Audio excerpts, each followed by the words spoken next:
Untuk kasus pemotongan insentif tenaga kesehatan di Kabupaten Badung terus menjalan di Kejaksaan Negeri Badung. Bupati Badung Inyoman Giri Praste mesaut ulian unduki eni. Giri Praste nyelasang untuk dugaan pemangkasan insentif nakes, ia senyak ngomong liu. Giri Praste tusing lakar ngaduk-ngaduk masalahe ane sube masuk ke kejaksaan. Ia nyerahang ke penegak hukum. Ia ngaku tusing ida ngomong apa untuk asas praduga tak bersalah.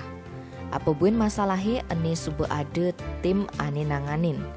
Ketua Komisi 4 DPRD Badung Imade Sumerte ane membidangi kesejahteraan sosial ngarepang apa Kejaksaan Negeri Badung nyemak sikap seadil-adilne meragatang kasus ini.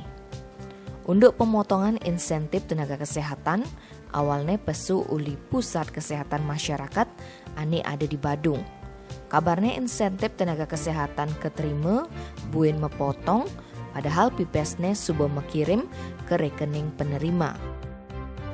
Tim Bali Express ngelaporang.